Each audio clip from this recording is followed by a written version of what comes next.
Marcus Vale had been counting the days until his rotation ended on station. Omega-7 for so long that the number had become a mantra. 237 days. Not that anyone was asking, but if they were, he could tell them down to the hour and minute when his transport would arrive to take him back to civilized space.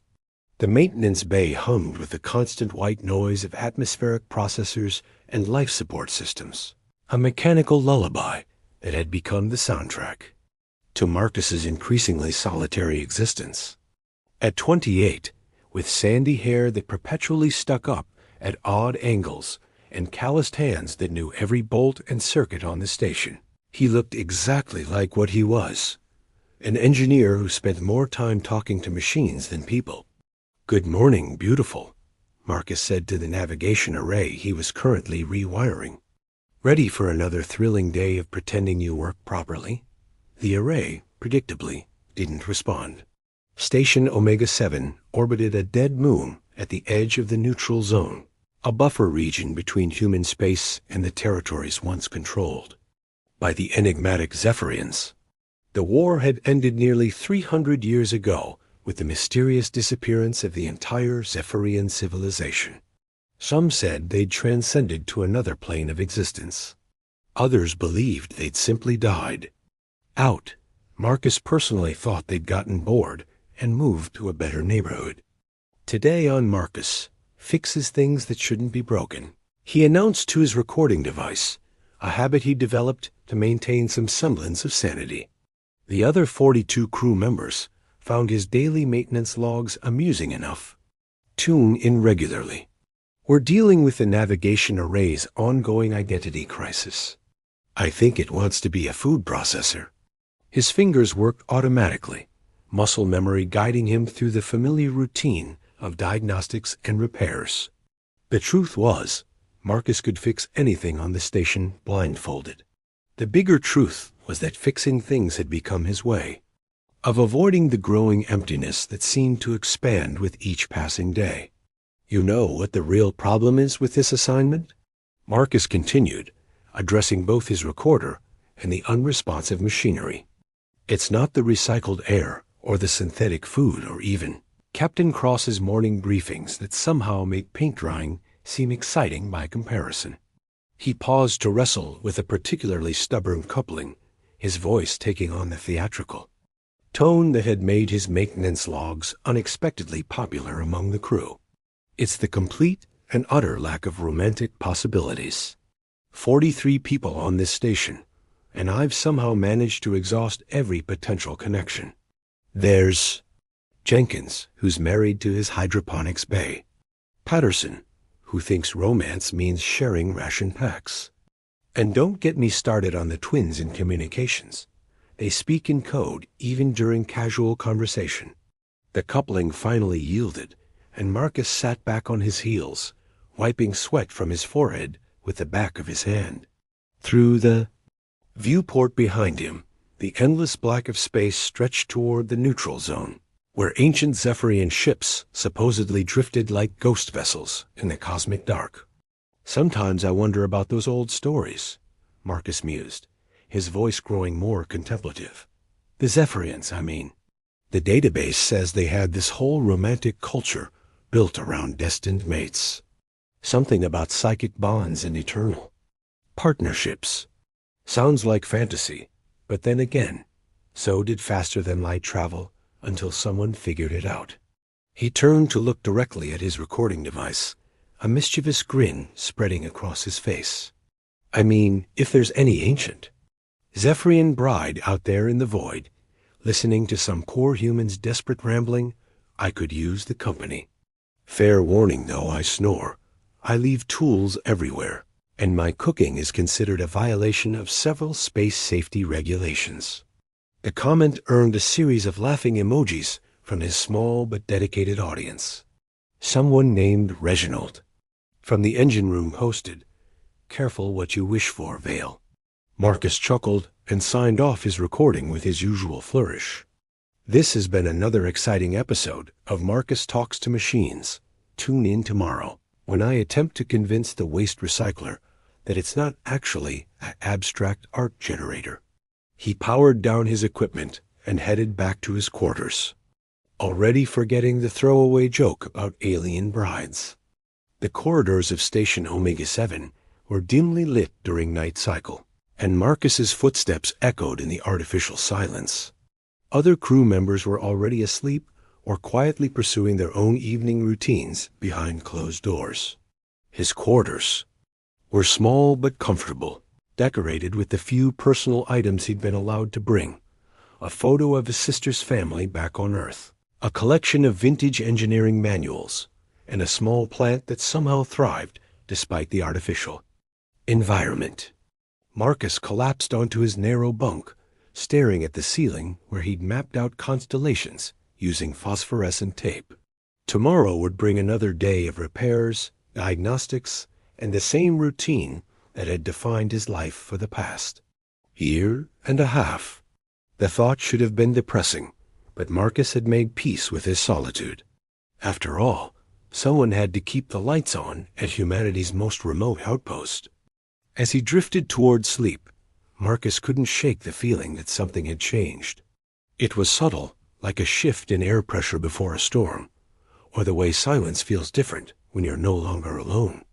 He attributed it to fatigue and the endless recycled atmosphere.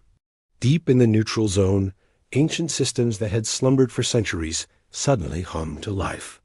On a ship that had drifted dark and silent through the cosmic void, crystalline matrices began to glow with soft blue light. Somewhere in the depths of that vessel, in a chamber designed for dreams and preservation, something stirred.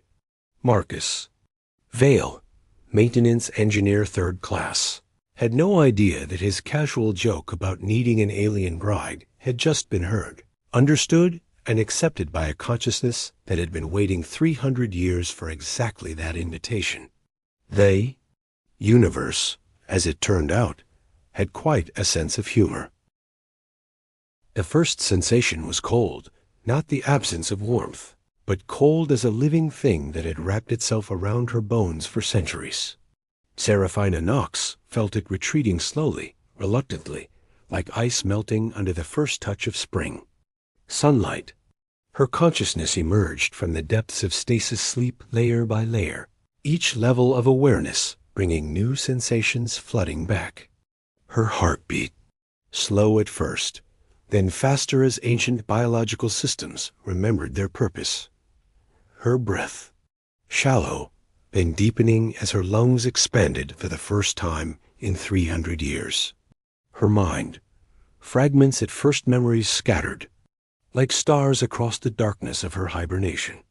Then suddenly, brilliantly whole, the voice, his voice, the call that had penetrated the quantum barriers of her sleep chamber and pulled her back from the edge of forever.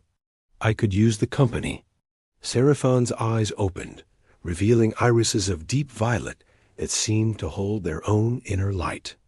The stasis chamber around her was a masterwork of Zephyrian biotechnology, its crystalline walls pulsing with the same soft blue radiance that flowed through the veins of their ancient ships. She sat up slowly, her body remembering movement with a fluid grace that marked her people. She was beautiful in a way that transcended human understanding, tall and ethereal, with skin that held the faint luminescence of starlight and hair so dark it seemed to absorb light rather than reflect it. But it was her expression that truly set her apart, ancient wisdom combined with something achingly vulnerable, as if she carried the weight of centuries, but had never lost the capacity to hope. "Computer," she said, her voice melodious but rusty from disuse. "Status report." The ship's artificial intelligence responded in the harmonic tones of her people.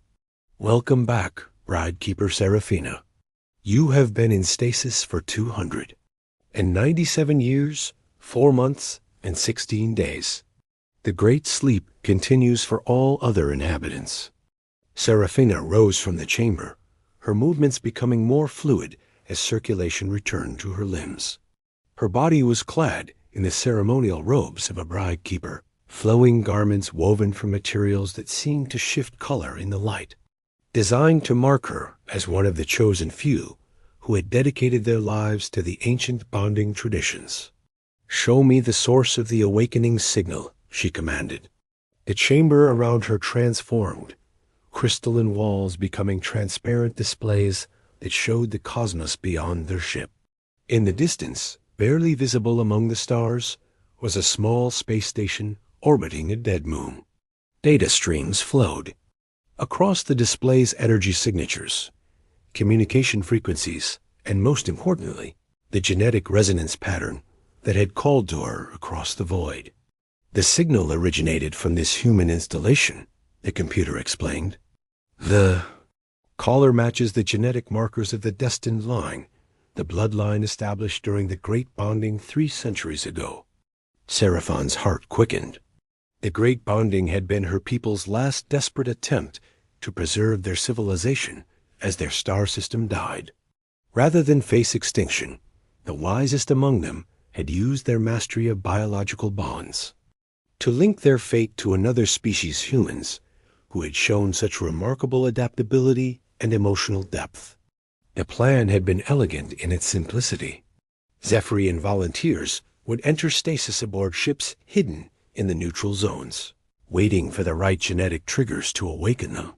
When humans carrying the compatible bloodlines eventually ventured into space, the ancient bonds would activate, creating pairs that could bridge the gap between species and ensure both civilization survival. But something had gone wrong. The Great Bonding should have activated decades ago as human space exploration expanded. Instead, the ships had remained dark and silent, their sleeping inhabitants waiting for calls that never came. Until now. "Show me his image," Seraphina whispered. The display shimmered and resolved to a recording from the human space station. Seraphina watched as a young man with kind eyes and gentle hands worked on machinery, speaking to a recording device with self-deprecating humor that made something inside her chest tighten with unexpected warmth. Marcus Vale. The name appeared in the data stream, along with his genetic profile, a perfect match for the destined line. But it wasn't his bloodline that made Seraphine's breath catch. It was the loneliness in his voice, the way he joked about his isolation while his eyes held depths of unspoken longing. "He doesn't know," she murmured, watching as Marcus made his casual comment about needing an alien bride. "He has no idea what he's asking for." The computer's response was gentle. "The human colonists have no record of the Great Bonding in their accessible databases. The information was classified at the highest levels, known only to a few." Seraphina touched the display where Marcus's image smiled at his own joke. Through the quantum entanglement established by his call, she could feel echoes of his emotions' genuine loneliness, a deep capacity for love that had never found its proper target, and underneath it all, a yearning for connection that resonated with her own centuries of waiting. The bride keepers had been volunteers, women who had chosen to dedicate their lives to preserving their people's future. They had entered stasis, knowing they might wake to find themselves the last of their kind, responsible for building bridges between civilizations. Seraphina had made that choice willingly, but she had never imagined how it would feel to actually face that moment. "Prepare my personal ship," she said, her decision crystallizing with absolute clarity. "I'm going to him." "Seraphina, the computer said, using her personal name rather than her title, a sign of concern from an intelligence she had known since childhood. "The risks are considerable. Humans may not understand the bonding process. Their governments could view your arrival as an act of aggression." Seraphina was already moving toward her private chambers, where her belongings had waited in stasis. Alongside her body, her ceremonial armor hung on its stand, a masterwork of both technology and artistry that could protect her in combat while remaining beautiful enough for the most sacred ceremonies. "He called," she said simply. "That makes him mine to protect, whether he understands it or not." As she dressed, Seraphina felt the quantum bond strengthening. It was subtle at first, a warm presence in the back of her mind that she recognized as Marcus's sleeping consciousness. But as she attuned herself to the connection, she began to sense more. His dreams were filled with images of vast spaces and complex machinery, but underneath ran a current of deep loneliness that made her heart ache in sympathy. The bond was already affecting him, too. She could sense his body's response to her awakening increased production of certain pheromones, subtle changes in his neural chemistry that would prepare him for their eventual meeting. The ancient science was elegant and thorough, designed to ensure that bonded pairs would be biologically and emotionally compatible. But science, no matter how advanced, couldn't account for the simple fact that love required choice. Marcus had unknowingly issued an invitation, but he would still need to choose to accept what she offered. And she would need to prove worthy of that choice. Time to destination? She asked as she secured her armor's power cells. 6 hours at maximum stealth velocity, the computer replied.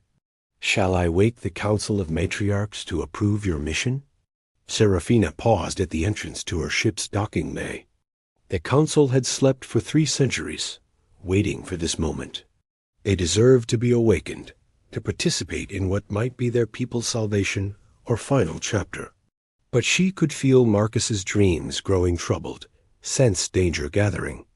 Around him like storm clouds. Not yet, she decided.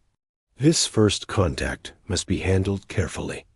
If I succeed, there will be time to wake the others. If I fail... She didn't finish the thought. Her personal ship was a thing of beauty, sleek and organic, grown rather than built, its hull shimmering with the same bioluminescence that marked all Zephyrian technology. As she settled into the pilot's interface, tendrils of living circuitry connected with ports in her armor, making her one with the vessel. Through the quantum bond, she felt Marcus stirring from sleep, troubled by dreams he wouldn't remember but couldn't shake. Soon, she thought, sending warmth and comfort through their connection. Soon you won't be alone anymore. The ship slipped, away from its berth like a silver fish through dark water, heading toward a meeting that had been destined for 300 years. Captain Helena Cross had commanded Station Omega-7 for 3 years, and in that time she had dealt with equipment failures, supply shortages, diplomatic incidents, and one memorable case of space madness that had required sedating half the botany department. But nothing in her experience had prepared her for the elegant alien vessel that had just materialized on her sensors like a silver dream made manifest. Report, she commanded, striding into the command center with the crisp efficiency that had earned her this remote posting. At 42, Helena was lean and sharp-featured, with graying brown hair pulled back in a regulation bun and eyes that missed nothing. Unknown vessel appeared 17 minutes ago, reported Lieutenant Commander Nash from the tactical station. No energy signatures matching any known technology. It's... Captain, it's beautiful. Helena glanced at the main display and felt her breath catch despite her professional composure. The alien ship was unlike anything in human space organic. Curves that seemed to flow like liquid metal, bioluminescent patterns pulsing along its hull in hypnotic rhythms. It moved with the grace of a living creature, maintaining a respectful distance from the station. Any response to our hails? Helena asked. They've responded to our general communications, but they're asking specifically for Marcus Vale, reported Ensign Park from Communications. They're speaking perfect standard, Captain. They know who they want. Helena's jaw tightened. Marcus Vale was a good engineer, but he was also the kind of person who would accidentally trigger a diplomatic incident by trying to be helpful. Get Vale to the command center. Now. Already on his way, Captain, Nash replied. He was in the maintenance bay when the ship arrived. Apparently, he felt something. Felt something? Before Nash could elaborate, the turbolift doors opened and Marcus Vale stumbled in, looking disheveled and confused. His sandy hair was even more unruly than usual, and his maintenance uniform was wrinkled, as if he'd slept in it. "Captain," Marcus sighed, his voice strained. "Something's wrong with me. I keep feeling like someone's calling my name, and my chest feels warm, and I had the strangest dreams. The alien ship is asking for you specifically, Vale." Helena cut him off. "Do you have any idea why?" Marcus stared at the main display, his face going pale as he took in the impossible beauty of the vessel. "Oh no. Oh no, no, no. This is about my stupid joke, isn't it?" "What joke?" Helena's voice carried the tone that made junior officers confess to things they hadn't even done yet. In my maintenance log yesterday, I joked about needing an alien bride, but it was just a joke. I didn't think." Marcus trailed off as the implications hit him. "Captain, that ship is here because of something I said?" Before Helena could respond, the communications console chirped with an incoming transmission. The main display shifted to show the interior of the alien vessel, and Helena felt her breath catch for the second time in as many minutes. The woman on the screen was ethereally beautiful, with violet eyes that seemed to hold starlight and dark hair that flowed around her shoulders like liquid night.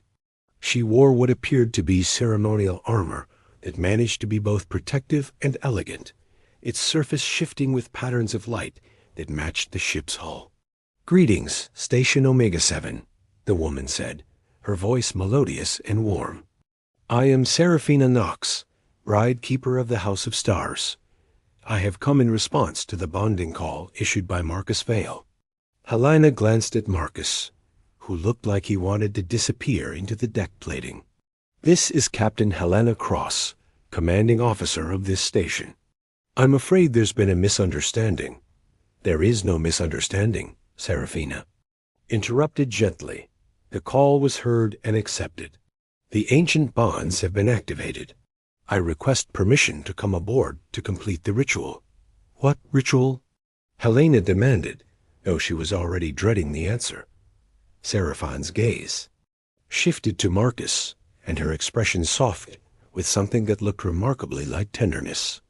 "The binding of hearts, a ceremony that will unite our souls across the void. It is what he asked for." Marcus stepped forward, his hands raised in a gesture of desperate denial. "I didn't ask for anything.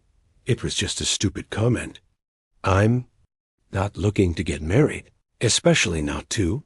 He stopped himself before he could say something that might start an interstellar incident. "To an alien?" Seraphina finished, a hint of amusement in her voice. "Your words said otherwise, Marcus Vale. You spoke of loneliness, of needing companionship. You called to the void, and the void answered." Helena watched the exchange with growing concern. The alien woman spoke as if she genuinely believed Marcus had summoned her, and worse. Marcus was staring at her with an expression Helena recognized, the look of a man who had just seen something that made his heart stop. "Captain," Marcus said quietly, never taking his eyes off Seraphina, "I think we might have a problem."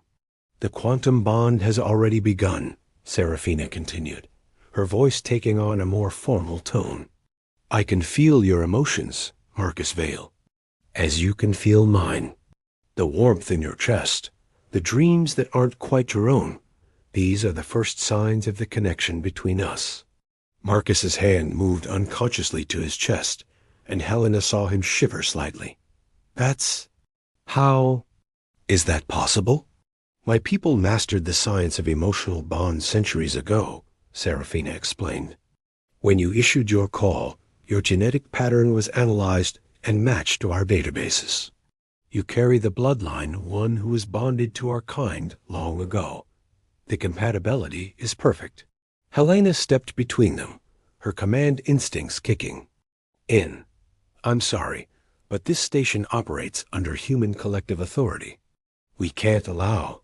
She was interrupted by alarms blaring throughout the command center. The tactical display lit up with new contacts, 3 ships dropping out of hyperspace. At the edge of the system, their signatures matching human collective military vessels. "Captain," Nash reported, his voice tense, We have company. Collective fleet ships. Designation. First contact protocol vessels. Helena's blood ran cold. First contact protocol meant the military had detected alien contact and was responding with overwhelming force. These weren't diplomats coming to negotiate. They were soldiers coming to contain a potential threat. How did they know? Marcus asked, but Helena was already moving. Nash, open a channel to the fleet. Park, get me a secure line to collective command. She turned to Marcus. Vale, you need to. The lights in the command center suddenly dimmed, and everyone turned to stare at the main display. Seraphine's image had changed. Her expression was no longer gentle and hopeful. It was alert and protective, her violet eyes scanning something beyond the range of their cameras. Marcus, she said, her voice urgent, your people are coming with weapons. I can sense their intentions. They mean to separate us. They're just following protocol, Helena said, though she wasn't entirely convinced. Herself. If you withdraw peacefully, I cannot, Seraphine replied firmly. The bond has been initiated. To break it now would damage both our souls permanently. I will not allow harm to come to my intended. Marcus stepped forward again, and Helena was struck by the change in his posture. The confused, nervous engineer was gone, replaced by someone who looked determined and oddly protective. Seraphina, he said, testing her name on his tongue. These ships ... they're not going to just let you leave, are they? No, she replied softly. And they will not allow me to take you with me. But Marcus, you must understand the bond cannot be broken safely now. If they try to force us apart, she didn't need to finish. Helena could see it in both their faces. Whatever was happening between them was beyond mere attraction. There was something deeper at work, something that made them both look terrified at the thought of separation. Captain, Nash called out, the fleet is demanding we surrender the alien vessel. They're charging weapons. Helena looked from the approaching fleet to the beautiful alien ship that had come seeking love, not war. She thought of Marcus, loyal and kind, who had never hurt anyone in his life. She thought of the woman on the screen, who spoke of bonds and rituals with the reverence of someone discussing something sacred. Captain Cross, came a harsh voice from the fleet communications. This is Admiral Kane aboard the Retribution. You will surrender the alien vessel immediately, or we will consider your station compromised. Helena straightened, her decision crystallizing with absolute clarity. Nash, raise our shields. Park, prepare to broadcast on all frequencies. Captain? Nash looked uncertain. I've spent 3 years keeping this station running, protecting the people under my command, Helena said firmly. I'm not about to let some trigger-happy admiral turn a love story into a battlefield. She turned to face Marcus and the image of Seraphina. You two have 5 minutes to figure out what you want to do. But whatever you decide, you'll have my support. Marcus looked at her with something like amazement, then turned back to Seraphina. Is it real? He asked. This bond you're talking about? It is as real as the stars themselves, Seraphina replied. But it requires choice, Marcus Vale. You must choose freely, or it becomes nothing more than compulsion.